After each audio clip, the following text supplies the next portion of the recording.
Hey, ambitious dentist, welcome to Start Your Dental Practice, the show for existing and aspiring dentists to take your dental practice to the highest possible level. I'm your host, Jonathan Van Horn, CPA and ABV, founder of dentistmetrics.com. In every episode, we aim to demystify the how to start a dental practice problem by bringing on world-class dentists, influencers, and consultants in the dental industry to pick their brain about how to get past the barriers involved from going from no practice to being a practice owner to owning your own successful dental practice.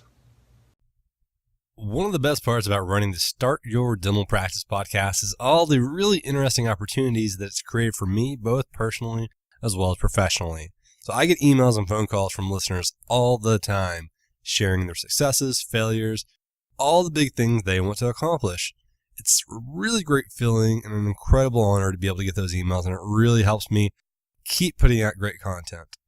On occasion, some listeners will reach out in hopes of coming on the show and to pitch their latest product or service, but as you know, that would go against everything I believe in here at SYDP. Every once in a while, though, I do get a request from a listener who absolutely blows me away with their story and accomplishments, and that would be today's guest, Dr. Darold Opp. So Dr. Darold is a now retired former practice owner who was able to see some really great successes over the years in the dental industry.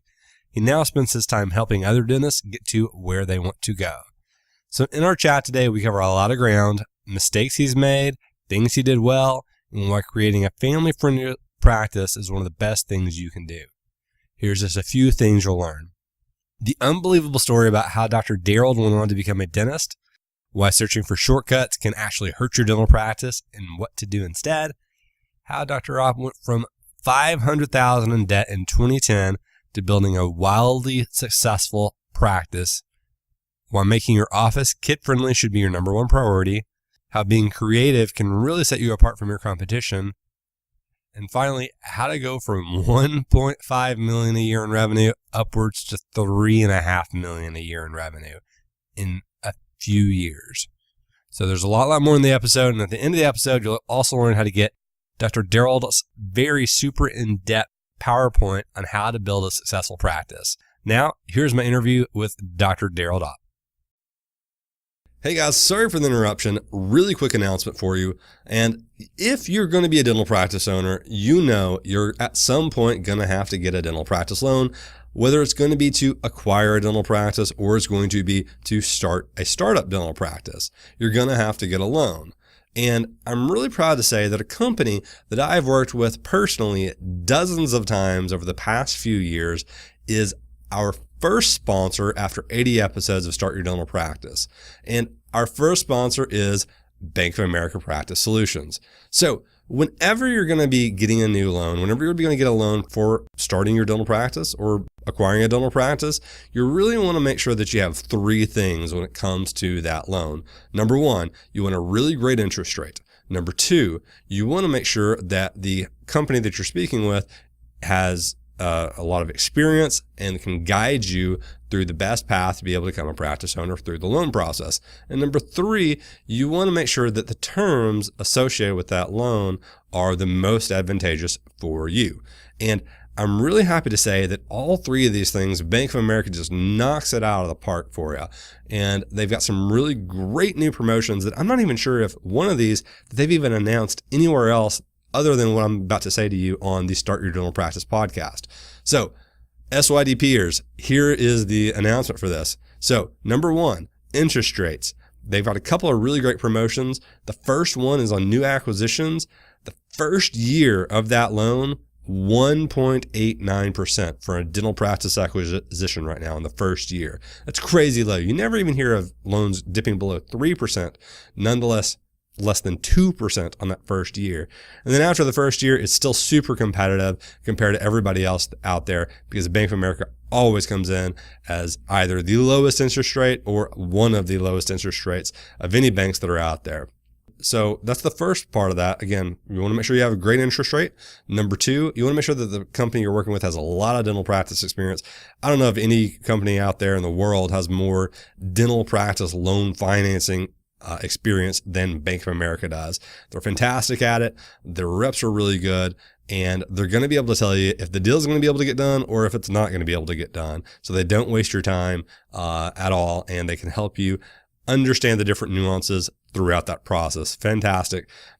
The third piece of this is that the best terms. So here's the really cool part. A lot of people don't realize this, but whenever you are buying a practice or starting a practice up, most banks, if not 90% of them out there, require that you have disability insurance as well as life insurance to cover the payments for that loan as well as to cover the total value of those loans. This goes up and down quite a bit for different types of loan sizes as well as different risk profiles for the person receiving the loans.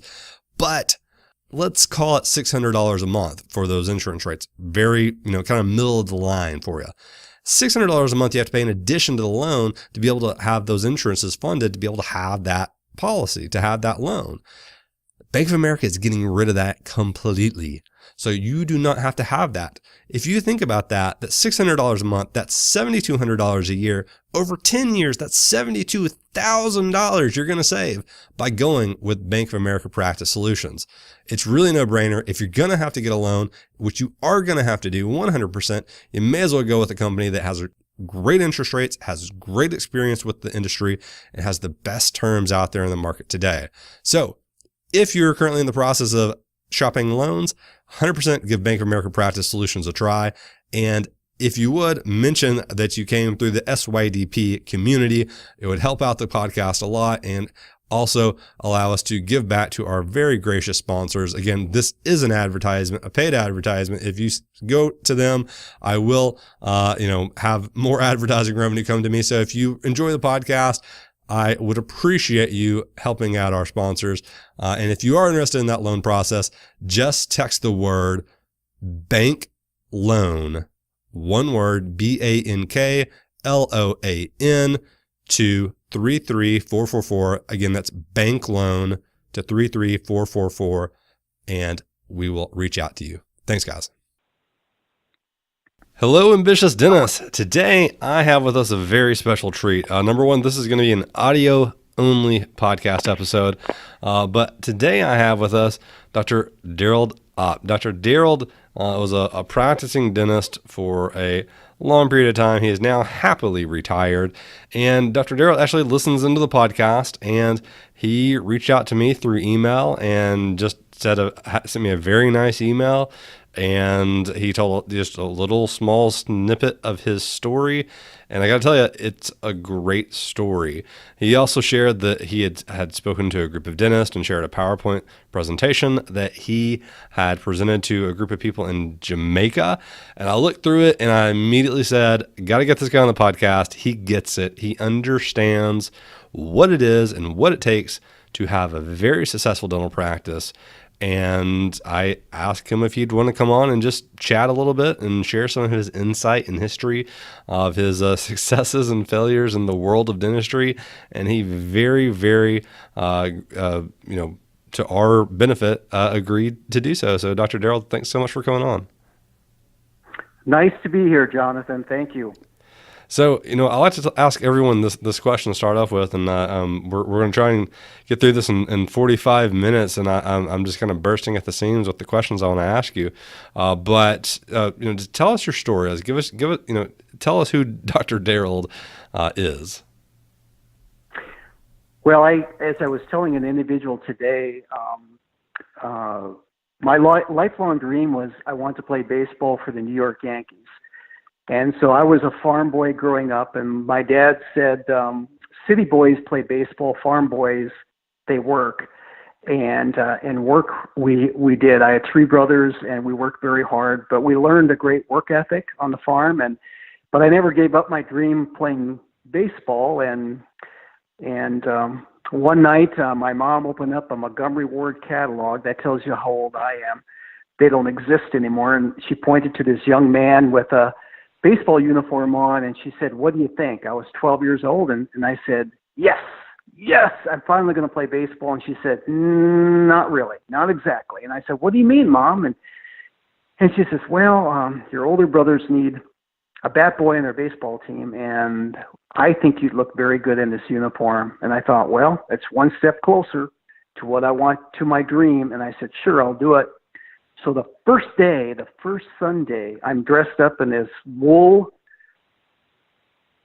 baseball uniform, hotter than you can believe. I'm sweating terribly, but I'm living part of the dream. I'm almost there, and I walk behind the guy in the warm-up circle, and he turns around, swings the bat, hits me in the face, and that kind of started my true dental career. This was on a Sunday afternoon. Monday, I see the dentist, and he pulls my front teeth, but he sits me down in his little office, and he says, I'm going to show you how you're going to smile again. And he took 5 minutes of his time, and he changed my life. And I said at the age of 12, this is what I want to do. I want to be a dentist someday. So that was 50 years ago. And so through my school years, to the military, it took me 3 tries to get into dental school. Not as bad as Is it Dr. Costas? Am I correct, yes. Jonathan? Yes. I took him 20 tries, but 3 years was enough for me. But I didn't give up. I got into school, and I was able to graduate from the University of Nebraska in 1984. And I wanted to be an entrepreneur. I love marketing, and so I bought a practice that only had 50 patients. And so I had to start out the ground running. So my wife and I were giving away free exam and x-ray cards from day one. This was 1984. At that time, what we were doing was unprofessional. The dentist beside me was president of the Board of Dentistry in South Dakota. Oh, nice. He tracked me down. He tracked my wife down in the hallway, and he sat me down in his office, and he said, it's people like you that are going to ruin dentistry. And so I got a father to son lecture, kind of. I was 30 years old, but I said, I'm sorry, but you know what? I got to build a business, and I don't know of any other way to build it. My dad's a farmer. My dad's not a dentist. And so that kind of started my career. And we worked hard, and within 7 years, I paid off all my school debts. I paid off all my business debts. And we started building, a pretty good business. And we did quite well, but we kind of plateaued. And it was not until maybe 2008 that I had an epiphany that really changed the game for me. What was that epiphany? That epiphany was I saw an article in Dental Town magazine written by Howard Fran called The Heart of Mom. And I looked at that article and I said, I really love kids. And we took really good care of kids in our office. And Howard said, why are not more dentists concentrating on moms and their children? Because we know moms make 92% of all dental appointments. Why aren't we treating moms like queens when they come into the office, and therefore also their children? And about that same time, Jonathan, I was in an Office Max store. I bought something. I was going through the checkout line, and I saw this magazine, and something inside me told me, buy this magazine. It was Entrepreneur Magazine. I said, no, I don't need another $8 magazine. No, buy this magazine. Nope, buy this magazine. Okay. I went home, and I went through it, and I saw some great things, and then I opened up this one article, and it was like an aha experience for me. These two Babson engineers created a paint that you could paint on the wall, whereby you could use dry erasers on that wall. And they called it Idea Paint. And I said, bam, I said, bingo, there it is. I said, I had a little 3-walled kid area that had a mural on it, which didn't do much. I had a TV in the room. I even had a PlayStation in the room. Kids use a little bit, not much. I said, I'm going to repaint that whole room with this Idea Paint. And I just felt that this was going to change how kids were treated when they came into the office, because I had a problem with kids running the hallways, just typical of any office. once I got that on the wall, I mean, what a game changer. Because kids, moms would sit there, they'd be draw on the wall. I mean, they'd have fun. Kids would scream, not because they had to come see me. They would scream because they had to go home and leave the office. And that is something unique. About the same time, I decided to put on a free community event. I called it Miles of Smiles. And it was just bouncy houses. We had costume characters. We had games, etc. And a lot of these things kind of happened at the same time. And I worked with a branding agency, and I created a brand. And then I also hired a consultant that I decided maybe could help me kind of change what was going on in the office. But all these things together change our economics from 1.6 million of collections a year. We went to 2.9 the next year, 3.3 million the year after, and we stayed there for the next 5-6 years until I sold my business in 2016.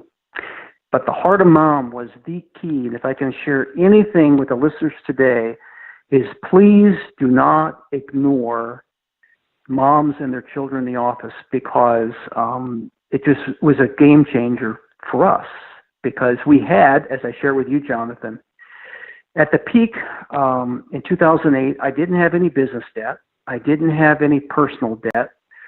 Our overhead, and people didn't believe me, and I showed them my tax returns on my iPhone, was 43%.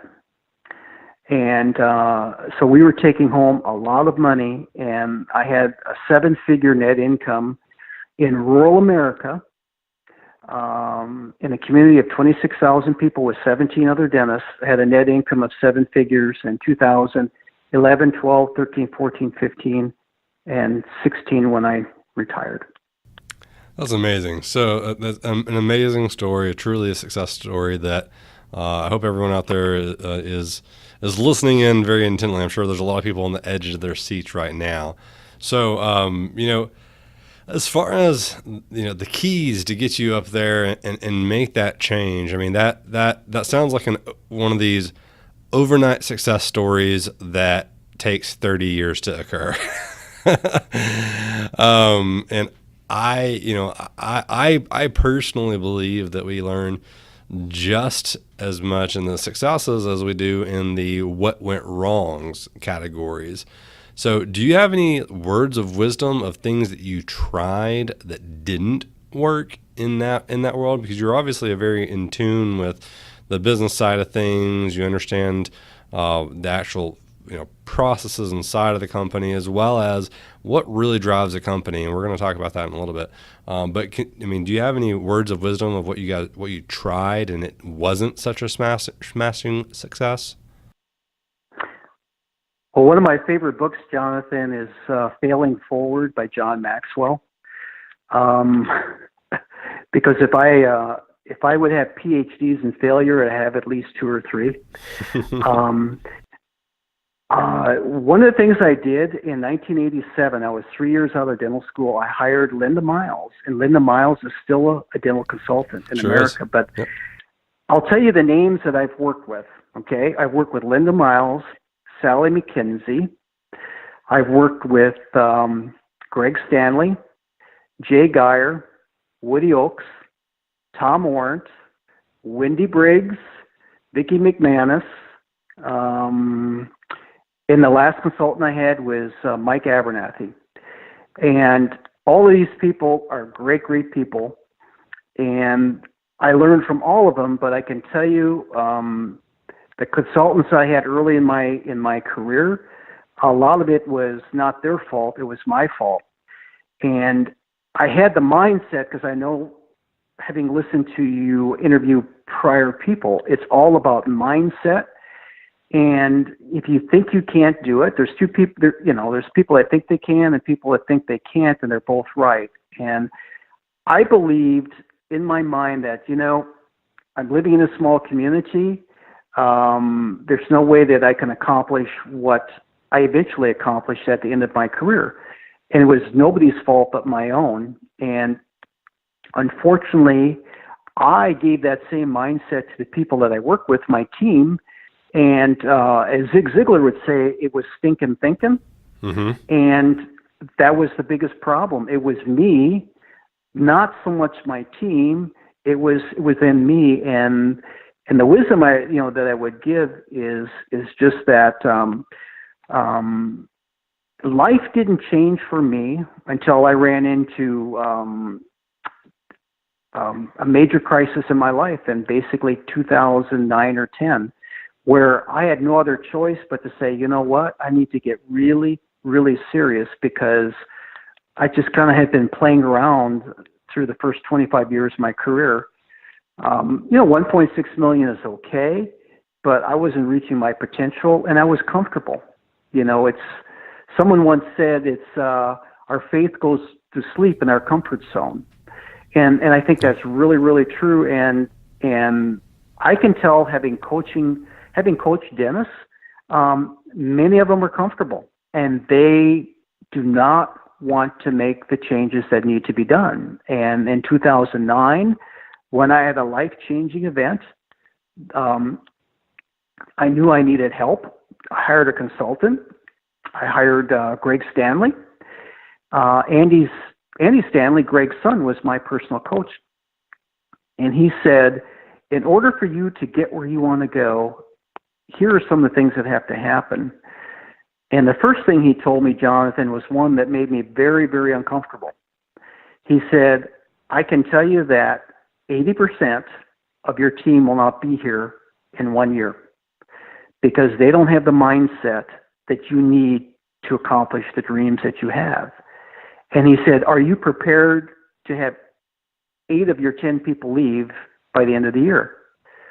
And I said, Andy, I'm not sure I'm prepared. He says, well, I'll call you back in 48 hours and see if you're prepared, because you're going to have to be prepared, because this may very well happen. Because he said, I've seen this time and time again. And he called me back, and I said, I have to. My back's against the wall with what's happened in my life. I got to go for it. And I discovered, Jonathan, that not only was I holding myself back, but I had team members holding me back too. That said, no, we don't think you should do a kids event because that's a stupid idea. No, we don't think you should have on your big screen TV in the reception room. We don't think you should have all the loyalty programs that you do in the office, all these great things you're doing in the community. We think you should have soap operas on the TV rather than that stuff. And so within a year's time, we went from 1.6 to 2.9, but I lost 8 of my 10 people. But you know what? I was blessed enough to have people take their places. And even though I lost 8 out of the 10 people, we still almost doubled our practice within that next year. So it is possible to lose people and gain. Sometimes subtraction is addition. And in my case, it was. And I got people on board that shared my vision. And that's really key. I talk about that in the PowerPoint that I think you're going to share with the guests today. And that is, you have to have people share your vision.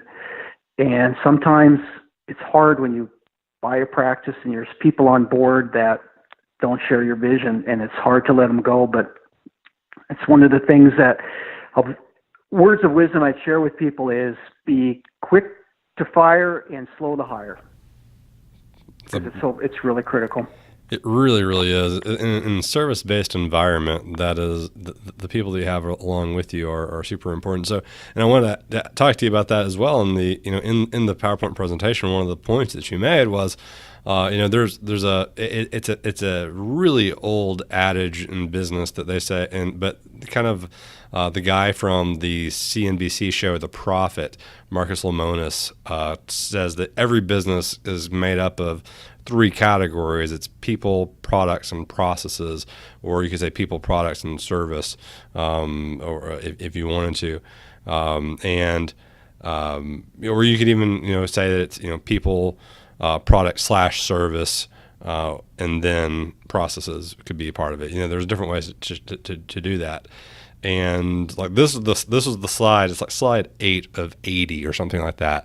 That I said, yep, we got to get this guy on because he really understands the core pieces that drive a dental practice forward. And I'm a numbers guy. I'm a CPA by trade. I'm not a dentist. I help people with accounting and taxes and looking at the numbers and the business side of things from in the relation to dentistry. But when people ask me how do we do better, how do we make have a better dental practice and effectively have a better business, this slide is the one that really said to me, this guy understands it. This guy really knows what it is. And so most people, in my mind, if you take the categories on people, product, and service, a lot of dentists, to me, they love to look internally of my dentistry has got to be on point. I'm not saying that it doesn't need to be, but most of them feel that way. However, in your slide, you make a very, very great point of what the most important elements in the dental practice are. So, of those 3, do you remember what in the slide you have as the most important ones? Yeah, it's obviously people. Yeah, it's obviously people, and I share, and that's one of the things that with the listeners too, I would share is I've taken a lot of things from the corporate world, the corporate business world, because dentistry is a business. If you treat it like a hobby, it pays you like a hobby. You treat it like a business, it pays you like a business. And I was in the bank a few weeks ago, and the receptionist, we were talking about this very thing, and I asked her, I said, Patty, people, service, product. You're in the bank business. What's the most important? And she goes, service. And I go, that's a good answer, but I said people. And she said, how so? And I said, if you don't have people, does service or product matter? And she goes, yeah, it really doesn't, does it? And I said, no. And that's why, I spent 6 months studying a restaurant marketing business. I mean, I have spent a lot of my time studying how the outside world works. So every fall, I lecture to the senior dental students at the University of Nebraska, and I'll be sharing this PowerPoint. But the 2 books that really, really impressed me were Hug Your Customers by Jack Mitchell and Customers for Life by Carl Sewell. And the students from Jamaica said, what does this have to do with dentistry? And I go, everything, because it has to deal with people. Hug Your Customers is one of the most prolific clothiers outside of New York City. Customers for Life is one of the largest car dealerships in the Dallas Metroplex. It has to do with people, because when you read these 2 books, you discover how you need to take care of your people. The whole thing about having idea paints in the office is about people. The whole idea of doing magic for the kids and twisting balloons and the public free community event is about people. It's about customer relations. And if you take care of that, it is amazing what happens thereafter. I said to the students, if you can remember one thing I shared with you today, and this is it, treat every patient as if they're the only one you'll ever have in your career. If you remember that, I think that's better than as how you treat your mother. Treat everyone as if this is the only customer you'll ever have. And if you do that, you'll have more patients than you can ever imagine. And when I finished my career, I had 5,200 active patients, Jonathan, in a community of 2,600 people with 17 dentists. Now that is in an equal ratio. And it wasn't because I was the greatest dentist with my clinical skills. I was maybe average, better than average, but we had good people skills. And people care more about what you how you treat them than what you know, and that is the thing, is really people. And a lot of dentists think, well, if I have another CEREC, if I have another this, I have another implant course, if I have another this, take some of that money and invest it in people skills. I don't know if you're familiar. I know you're familiar with Robert Cialdini, correct, Jonathan? Correct. But his CD, Principles of Ethical Influence, it's a $22 CD, and it talks about reciprocity, scarcity, authority, consistency, consensus, and liking. I don't know if you know this, but Warren Buffett, the great Omaha sage, only recommends one author at his Berkshire Hathaway annual meetings. That's Robert Cialdini. Did you know that? I did not know that. It's the only one he recommends. And but this hour and a half CD, I don't know how many I've given out to fellow dentists and friends. And I don't care what business you're in. This is such a powerful CD for $22. It's just amazing. But reciprocity just means if I do a kindness for you, Jonathan, you'll do something for me. I'm on this podcast today. I don't want anything in return. I just want to get back to dentistry. And I'm just thankful that you asked me to be on here, because I think I have something to give back and to share, and hopefully this is my way of giving back to the profession. But there's a great book that was shared with me, Love 'Em or Lose 'Em. Are you familiar with that book, Jonathan? That's maybe the best book anybody could ever buy on team and how to work with a team. It's an incredible book. It's a very long book, but it talks about all the different ways that you can build teamwork in your office, all the neat things you can do with kindness to them. But it's an incredible book, Love 'Em or Lose 'Em. And I would highly recommend that for people to buy if you want to be great in the people business with your team, especially. I love it. Love the message. And like you said, it's an overplayed and somewhat cliche analogy, but the analogy of you're only as strong as the weakest link on your team. In a small service-based environment is so accurate. I mean, if you have a poor assistant that can't turn over a room very quickly, you're going to be bottlenecked. If you have a hygienist that doesn't do a very good job of helping out with restorative, then priming the patient to understand the restorative, that can be a bottleneck. If you don't have someone at the front desk that can move people out of the office and get financial treatment accepted, or if you can't get someone to answer the phone or be friendly whenever they answer the phone, or get somebody on the schedule correctly. I mean, every one of those little pieces are just hindrances to the practice as a whole. And if any one person is a weak point, then that 100% affects the quality of the overall service. And the people are what affect that. I mean, we can add software and technology and all the things in there to automate as much as we can. Don't get me wrong, that's a fantastic thing to do in certain areas. But the people that are moving those processes are the ones that are going to make a great dental practice. You show me a great dental practice, and I'll show you a great dental team. You show me a poor dental practice, and I'll show you a poor team. And sometimes that poor team is headed up by a poor leader. That does occur, but at the same time, it's a little bit of a balancing act. So you talked about like the laundry list of all the big dental practice consultants. You talked about PDA, Scheduling Institute, Woody Oaks, all of the greats basically. And you even lumped Jay Geyer into a group of great people, and so I know some people don't like his marketing tactics, but I've heard he's actually a pretty nice guy. So the thing I want to hear about is you had all of this insight, you had all of this, you spent likely a small fortune on building you up.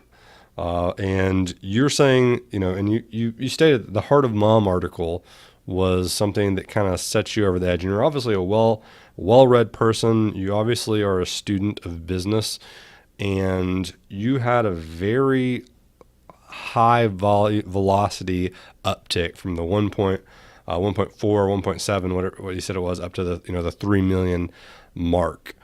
I mean, the sheer growth at that point, you came to the realization that of self-awareness to say that it was something that you were limiting it with your team, and then you moved on upwards. Can you explain a little bit about that movement? Because as that was occurring, I know me personally, when my business grows, in big spurts, I get anxiety, and you don't really know what's coming up next, because by definition, a business that is growing is a business that is changing, and as things change, you got to figure things out over again. So, can you illustrate the what happens in that change, and how you started to know it was going to work, and how you addressed that? I mean, obviously you changed people, so that had something to do with it, but can you go into that a little bit? I sure would love to do that. In 2008, because I wanted to do a community event with the children, I decided to do some unconstrained thinking, and I hired a marketing director, and her name was Bonnie. And I discovered very quickly that this person was an incredible people person, and she quickly became basically my team leader. And so about the same time that we had, in 2009, we had Greg Stanley come in and implement a lot of new systems. Thankfully, I had a team leader besides myself. I was able to delegate those duties to her, and that made all the difference in the world. We had some systems in place, Jonathan, but not all the systems that we wanted. So the momentum really was created by a willingness to get serious, which we did, the ability to have a team leader that would hold the rest of the team accountable besides me, because in so many offices, dentists have to wear all these hats, and it's hard to be a good leader because none of us have been taught leadership courses, and we just want to do dentistry, but somebody has to lead. So I would say the impetus was the consultant coming in, the additional systems, the having the team leader there that worked with the team and me to hold everybody accountable. And that is what really caused the momentum. But the key thing was having a team leader. And I think that is something that is a lot of times that I've seen the dentists I've worked with, that I've coached, they don't have that person in place. A business manager isn't necessarily a team leader. But that's kind of, that's what kind of caused everything to take off. Can you give me an example of some of the things that they would hold the people accountable to? Well, I mean, we would start every morning with a morning huddle, which we'd go through, and this is the thing the team leader did, but we went through every patient. I had 3 full-time hygienists, and we'd take maybe a half hour's time, and we went through every patient. We made sure that we knew, are they pre-med? Are they this? Are they this? Do they have insurance? Are they a new patient? Is everything here? We just made sure that that the day was planned well, well in advance, and things ran pretty smooth because those who fail to plan to fail. And so when 8 o'clock came, I mean, it's kind of like letting the bull out of the chute. I mean, we were smoking, and we were ready to go. Everybody knew what the plan of the day was. If there was any traps in the day, okay, if are we going to have any openings? Who could take a patient? I mean, it was a very well-oiled machine, and that only came about because of the systems that were given to us. No different than how they answer the phone. I mean, that slide that I shared with you in the PowerPoint, that came from Jay Geyer's research, and the vast majority of people answering the phone, Jonathan, answer it poorly, and have somebody do a mystery call in the dental office. You'll find out quickly that it's not done well, and it doesn't matter how much marketing you do. If the person answering the phone isn't doing it correctly, you're just burning up dollars. So, I mean, there's so many different aspects. Incentivizing hygienists. I mean, I've gone through this back and forth and back and forth. I'm a baby boomer. You don't have to incentivize me to work because I grew up with a generation that had a great work ethic. But I discovered that if you don't incentivize your people, every different group had individual incentives in my office. If you don't incentivize, our numbers would drop dramatically. And there again, that's something that we learned. So, I mean, I can go on and on and on. Well, let's touch on that. Let's touch on that incentivization, because I find so many practices, they go with the lowest common denominator and they incentivize for collections. That's like, or production, whatever you want to call it. Like that's the end all be all, and that's the number they want to influence. So that's the number that they start incentivizing is, hey, we're going to have a BAM, bare ass minimum is what is a common term. I believe Dr. Blatchford is the one who came up with that. But what did you incentivize in each of those departments? And if you could be specific, that'd be great. Well, I mean, I'll start with the hygienists because they're income generators just as the dentist is. Sure, 100%.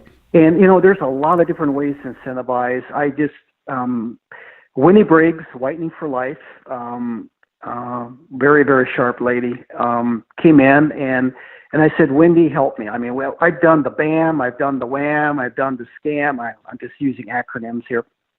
And she said, we did a hybrid. We had a base production, it was like $1,000 a day, and then everything above that, we paid like I think 13-14%. It was all scalable above that $1,000, and I can tell you that hybrid, it wasn't pure commission. Some offices go pure commission, and having had hygienists on board, I wasn't starting new. It made them nervous, and I said, hey, we'll do a hybrid. And that, I can tell you, that worked very, very well. Mm-hmm. Her a lot of success stories. And it was fantastic because our hygiene in 2015 was my last year. Our hygiene production was $1,560,000. Three hygienists. How many hygienists did you have, or how many hygiene days a week? That would have been 12. So they're each working 4 days a week. 4 days a week.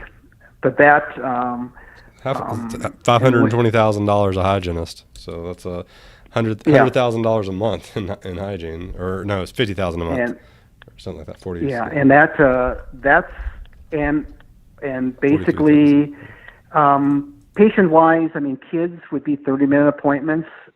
Typically, adults would be 40 to 50 most of the time. New patients would be an hour. So it's not like we were, rushing them through. But the hygienists were, very good about sharing, different, whether it be fluorides, whether it be sealants, whether it be whitening for life, whether it be restorative dentistry. There was an incentive package, same-day service. We had a lot of built-in incentives where they would get incentivized, and it worked really well. The assistance was based on production that we did on restorative side, or and that that worked well. Front desk, obviously, the collections person, they had incentive on collections, of keeping collections, say, at 98% or greater. Everybody had a specific base incentive, and I know a lot of consultants don't like that, but that's the way I did it, because I've used just a total group incentive, and you know what? If you got somebody lazy, they're getting rewarded for being lazy. and And how do you, well, you fire them, I guess, but there has to be accountability, and I felt that accountability was best individually. And the team leader, her incentive was based on total office collection. Sure. And I tell you what, it worked very, very well for us. I'm not saying this is what everybody should do, but I've dangled the carrot. I've not dangled the carrot, and I can tell you what, it's far better to dangle the carrot. So because you are missing out. I 100% agree with this. There is a big group of people out there that talk about that whole collections, have that be the goal, because you motivate, or you influence what you motivate, and if you're motivating higher collections, then that's what you're going to be able to hit. But the problem is that if you do that, then there's not really an accountability program built around that. It's just you're just incentivizing to incentivize. My tinfoil hat. Everybody loves a good conspiracy. My conspiracy is that theory is that a lot of people use that number, collections, daily collections, because it's the easiest number to track. It's because right. They don't want to go that step down into the minutia. And to be quite honest with you, bigger businesses and other businesses, they incentivize specific performance. I mean, everybody has to have some type of, you have your daily responsibilities, yes, but you have things that you're supposed to accomplish as well. Like you've got different Correct. tasks that you're supposed to be able to do. And in dentistry, I just find that so many people miss the buck. They just don't get that, hey, maybe if our collections percentage is too low, maybe we should be, judging, or we should be, using that as a litmus test of someone doing their job well or not. And Correct. if they're not doing it well, maybe we should train them on how to do it better. And if we've trained them on how to do it better and things still don't work, maybe our perspective is wrong, or maybe we need to have someone else in the seat to do that. Maybe we need to do A, B, C, D, F, G. And so these different specific accountable items that you're tracking on and putting on people's plates is you're setting an expectation with the employee. And to me, you're actually making the job easier for the person in the seat, because you're giving them, you're saying what they're supposed to be doing, like what they're supposed to be accomplishing, rather than just saying you take payments. Like, it's so much different. It's and it's also a really great management tool for finding the best employees, because the best employees are going to be the ones that take it and run with it. Whereas the poor employees are the ones that are just going to be, like you said earlier, they're going to be stuck in their head that, oh, we shouldn't ask for payment, at the time of service, because we might get it wrong and the patient's going to think that we don't trust them, or, all the other things that just come into their head. So that's really great advice. As far as the specific one, the assistant one, incentivizing based off of the restorative side. So was that if the practice had a certain amount in restorative for the month, is that, or in the day, that's how you guys would do the assistants? Can you extrapolate that on that one a little bit more? Because when I talk to people, it seems like assistants are always the one that seems to be the hardest to figure out how to bonus. So would love to hear what your thoughts were on that. Yeah, and that is a hard one. I mean, we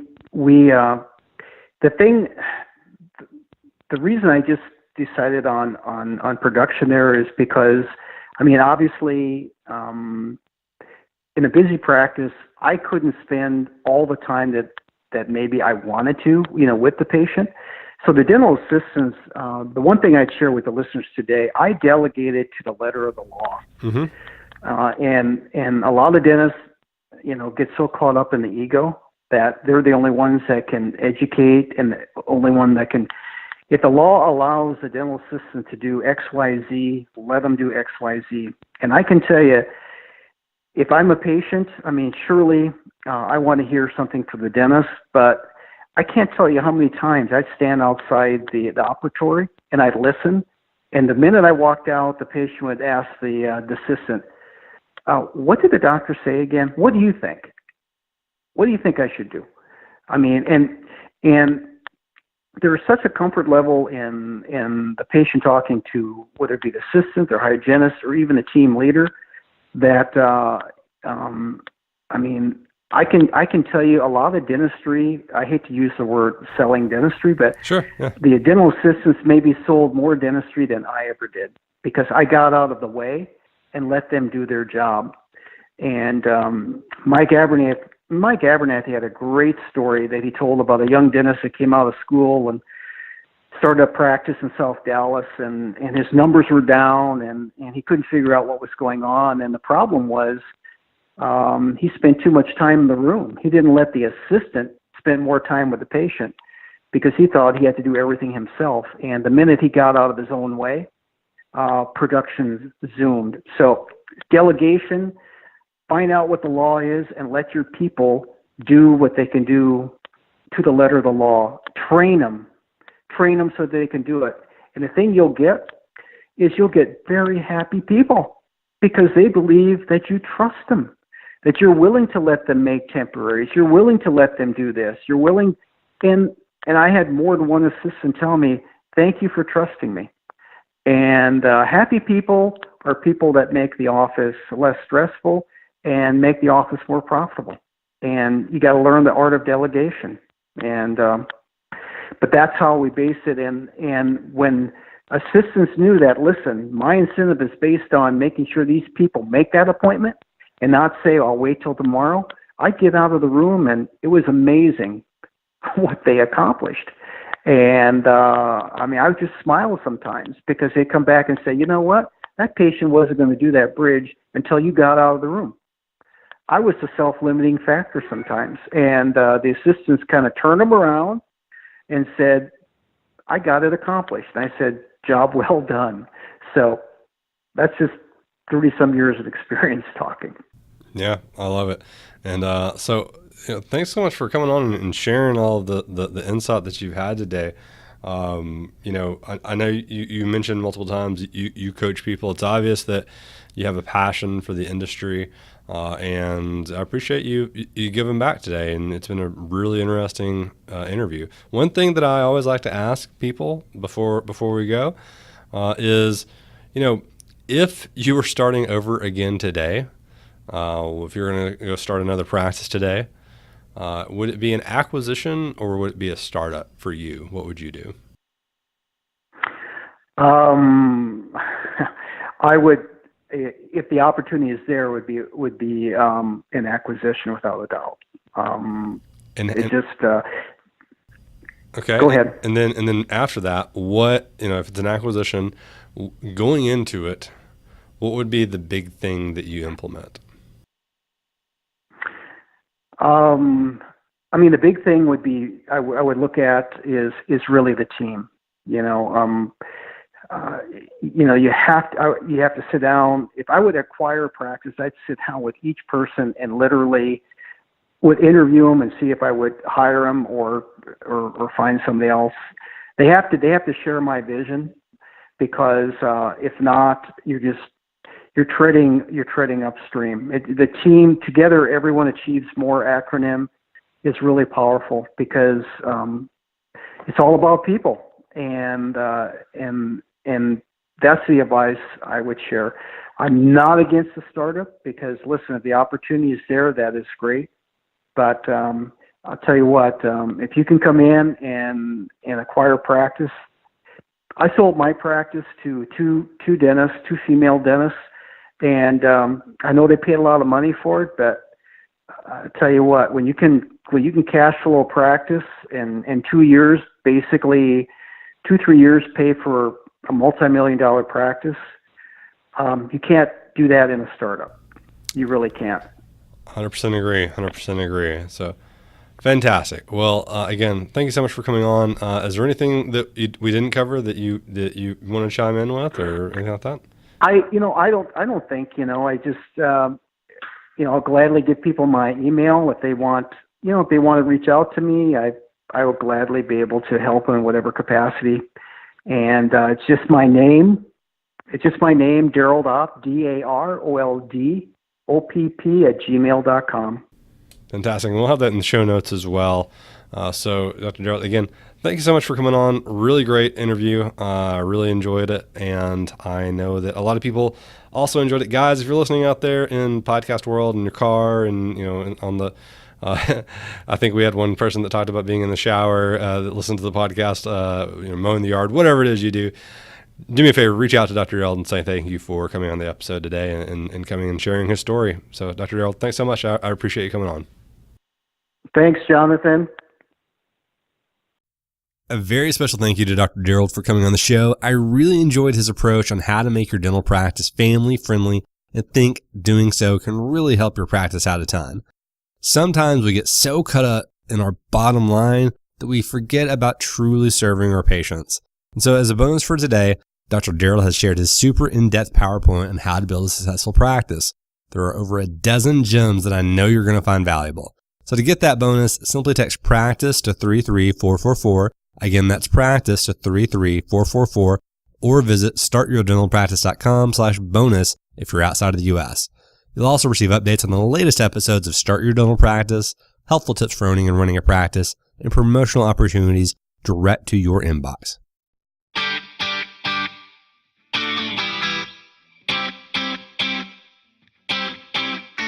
So that's it for today's episode, but that doesn't mean that the learning and implementation have to stop there. I've created a free report called The 15 Numbers That Will Make or Break Your Dental Practice. This report has been downloaded over 1,000 times by dental professionals. So if you want your free copy of this report that's going to outline what the most important numbers are in any dental practice, and it also includes how to look at your numbers, how to set goals, has a whole slew of really important information that is the culmination of all of my experience as a dental CPA, then just go to startyourdentalpractice.com/free gift. That is startyourdentalpractice.com/free gift. And so that's it for today, Ambitious Dentist. Again, I'm Jonathan Van Horn, CPA and ABV. I'll see you next week with another world-class practice owner or consultant that will help you start your very own dental practice. Thank you guys so much for being a part of the Start Your Dental Practice community. If you enjoyed today's episode, please do me a favor and go to startyourdentalpractice.com/iTunes to leave your honest feedback and review on iTunes. It's going to help me create a better experience, a better show, a better podcast for you, the ambitious dentist. Your feedback really does help, regardless if you like the show today or not. If you didn't like the show, let me know, because it's going to help me create a better show and podcast for you. Lastly, if you know of anybody that would benefit from today's episode and today's content, today's guest, please feel free to share with them on social media or through email.